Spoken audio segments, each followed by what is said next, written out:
wondering what was going on. I just got a word that I'm being told that the weigh-in is just commenced not that long ago between you and Emmanuel Lucero. Right. So how did that go? Did you come in as you expected? Yeah, you know what? I actually thought, he was going to come and try to, say a couple of words or two, and he actually didn't, He came in and, we got on the scales and we did our thing and, parted ways. What's tomorrow, though? Now, I mean, Emmanuel Lucero, I've had him on this show, and he's a guy that comes in with a record that's respectable, and right.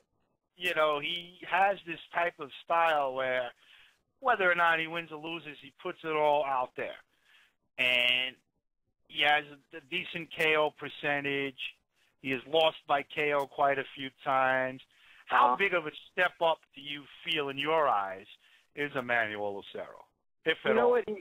It is a little step up, because I don't take anyone for granted, and he has one of those styles that's a little unique, where he can catch you at any point of the time of the game, whether he's hurt or he's coming at you. He's one of those dangerous type of fighters. So I'm not going to take anyone lightly, and I have a game plan. That's what I'm going to stick with. Now we're speaking with Diego Magdaleno at the moment here on Zutes Boxing Talk. If you have a question or two for him, call the number 347-994-1162. He's scheduled to fight tomorrow evening against Emmanuel Lucero at Mandalay Bay. A lot going on in Vegas this weekend. And there has been a lot of buzz around the boxing world about you. Just recently I heard about Bob Arum saying sky's the limit for you. Do you like to hear those things when Bob Arum starts spitting those kind of words out of his mouth about you, or is that added pressure? No, it's not added pressure. It's actually, something to look forward to. He did promise me a world title next year, in 2012. So, every fight is a step towards that world title shot. Now, I've been watching some of your fights recently, and one of the things, had nothing to do with your fighting style, but the guys who announced your fights had a little bit of fun with the fact that you were born in Beverly Hills. Right. A guy who took on a fight career who was born in Beverly Hills. It's just not quite done that way. Usually usually the privilege, so to speak, don't take on the sweet science. What got you into boxing? You know what? Like I tell everyone else, I kind of think that boxing, I guess, is like in me. It shows the way I carried myself as a kid. I was always aggressive and just being really destructive. And boxing, I found myself to be really comforting to me. And my dad he named me after the great Diego Armando Maradona, and he wanted me to be the soccer star, and instead I kind of fooled him on that and turned out to be a boxing star. Now, you've been very active in the year 2011. This looks like this is going to be your fourth fight. Another thing that's rare today, guys fighting this many times. What is that? You're constantly in the gym, I imagine, and you haven't approached it yet where you're at championship status, but do you anticipate 3 to 4 fights a year next year? Oh, yeah. I think the way I carry myself in the ring, how what I do outside the ring as well, I dedicate my life to this sport. And not too many people can say they do that or follow by the boxing lifestyle. And I think that helps a lot because, you use your body every day, and you have to know how to take care of it. So I think the way I'm doing it now, in a healthy manner is a way that I can prolong my boxing career. Now, you have an undefeated record, Diego, but 7 knockouts. Now, out of 20 wins, obviously you've been successful, but a lot of what sells is the KOs. And in a couple of your recent fights, I saw the fight against Jimenez. You represented more of a brawler, the guy who wanted to get the guy out of there. Was that an anomaly? Is that how you are trying to approach your fights from now on, or does it depend on the opponent? You know, in a way, it does depend on my opponent, but you know, it's more me. You know how I go into the fight, how I prepare myself. I think a lot of what I'm doing now is, you know, I'm going in there with bad intentions. You know, I'm through with you know, the throwing a number of punches.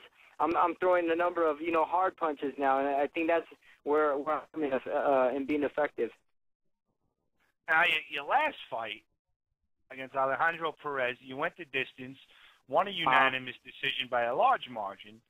I didn't get to see this fight, but the clippings say that you were down in the first round, and then Perez lost points, I think, in the following round because of low balls. It sounds like you were in for a tough evening early on. What was going on there? Well, in that first round was that knockdown was very unexpected.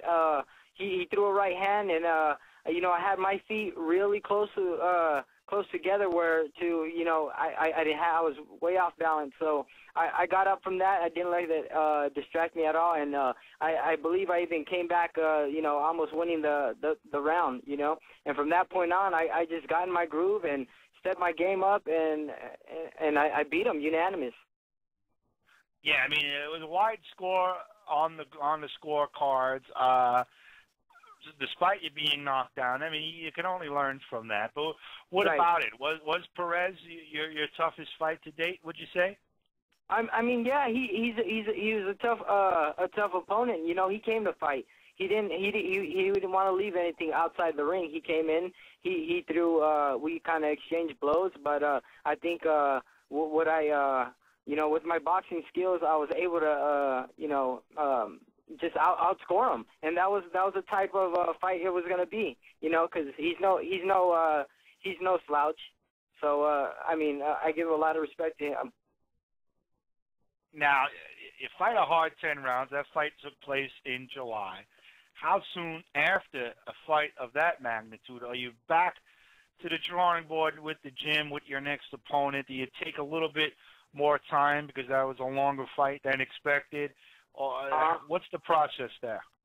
Well, you know what? I usually do take, you know, a week or two at the most off of not doing any kind of, you know, boxing or physical exercises at all. But as soon as I get back into the gym, you know, I have a gym that's, you know, that has a series of things, and I don't go in there and I don't go back into, you know, the boxing thing. You know, I won't put the gloves on until you know, we hear something, and then I just go off of that. You know, I'm a very active guy.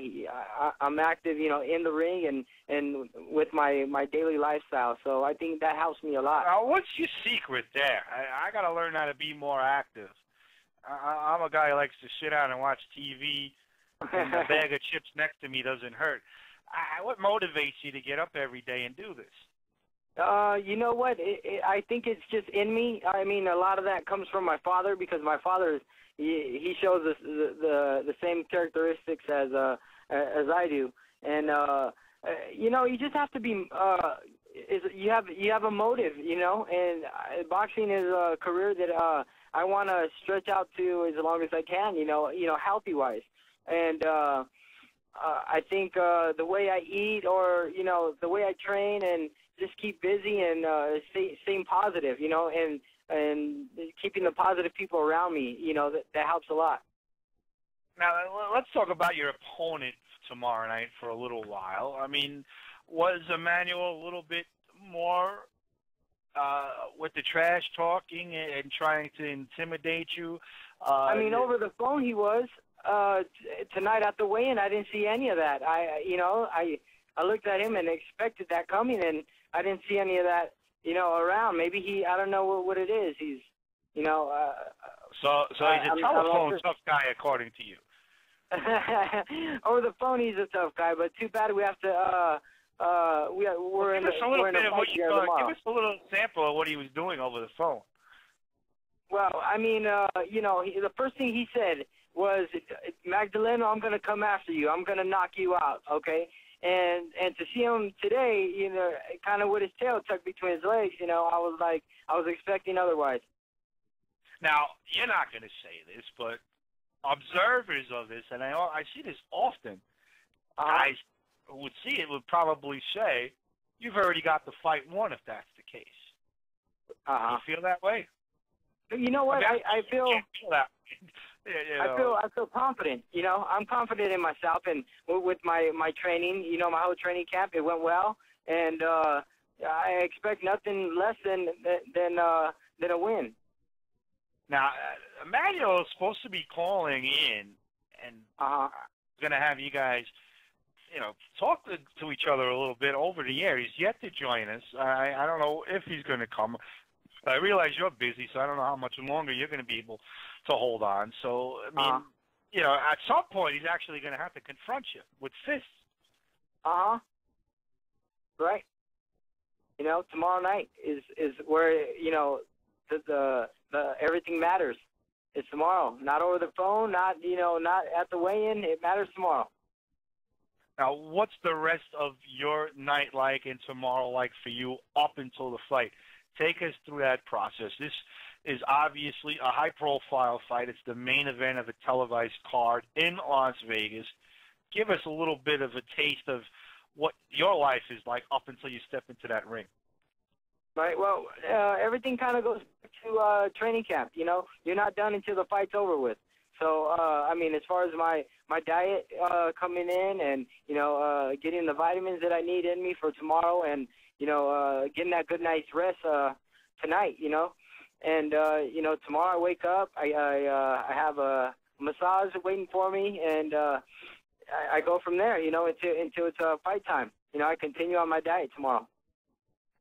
Don't let him massage your legs, Diego. That's bad news. You ever see the piece on Marvin Hagler, Tommy Hearns? Tommy Hearns had his legs massaged the night before the fight. Had no legs for the fight. Yeah. I'm sure I'm no expert, but I heard that you're not supposed to have your legs massaged before a fight. Just giving you a little tip. Yeah. And everyone has their own thing what they do, and I've been doing this since the start of my career, and it's working for me. All right, well, you know better than I do. You're actually doing this. I realize I can't keep you on too much longer. I don't think Emmanuel's going to make it. But before I let you go, I want to ask you a question I ask all fighters who come on Zutes Boxing Talk. Give me 2 dream fights. You're your own matchmaker now. Yeah, forget Bob Arum. One fight against somebody today that is realistic, and then one fight against the legend. Yeah, right now there's 2 legends out there. There's Manny and there's Floyd. I'll take them both. You'll take them both, but not at the same night, though, right? No, all that can be arranged. Yeah. But those are the money fights, You have to go. You either go high or go home. Well, I mean, that's certainly as big as you can get now. What about old school guys who a dream fight, a fight that can happen that you would love to have gone up against? You know what? It would have been a good fight. With the legend, are you talking about a legend? Yeah, somebody who obviously you can fight. That's either retired, passed away. I'd love to go head to head up with the great Chavez, Julio Cesar Chavez. Yeah, no. What would you expect in that fight? I mean, Chavez was a tough SOB. He was. What kind of an approach would you have against this JC superstar? You know what? Kind of.